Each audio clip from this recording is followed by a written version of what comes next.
Has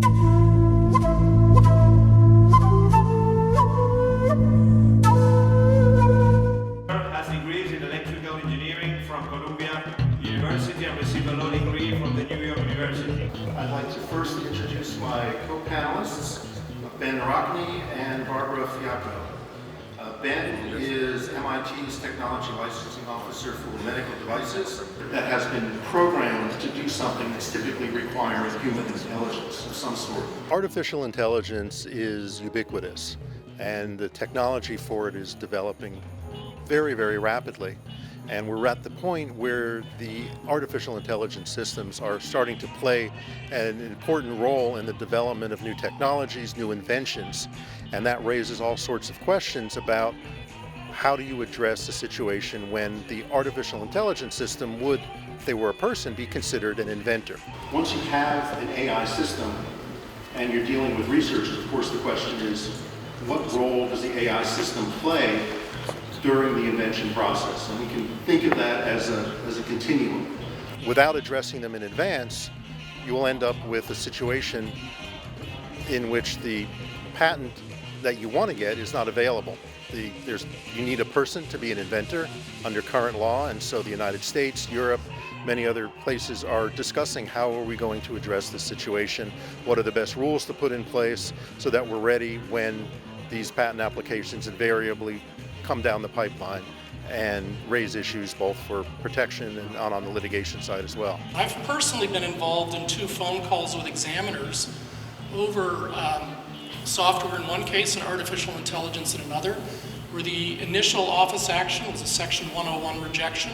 We got on the telephone prepared for an hour debate with the examiner, and we said we'd like to discuss the 101 rejection first. And in 2 separate cases, 2 separate examiners, the examiner said, well, we received new guidance from the patent office. I mean, ultimately, the major questions when you have a patent or an invention that has been developed, at least in part, by a computer, has to do with ownership of the invention. Right now, the invention goes to the inventor, but if you have a computer, I mean, who's the inventor? The computer can't own anything. That case will never make its way up to our U.S. Supreme Court for a final decision. In the EU, there are some similar cases from which we can maybe draw some lessons. There, it would seem in the Painter case that the photographer's role in a picture such as this, in this case it was a portrait of a girl who had been kidnapped, that photographer's creative choices conferred sufficient originality such that there is copyright protection. Issues about patent examination, because a person of ordinary skill in the art is no longer a person but a computer. So, how is that going to be evaluated? Can you have a human examiner, or are you going to need a computer to examine these things? You also have issues about enforcement, because certainly there are patents that are in existence now that don't have the correct inventor name or have the inventor name when there's a computer involved. And so in terms of addressing the role of the computer under all of the assumptions that are in patent law that are focused on a person, each and every one of these may be impacted when the inventor is a computer.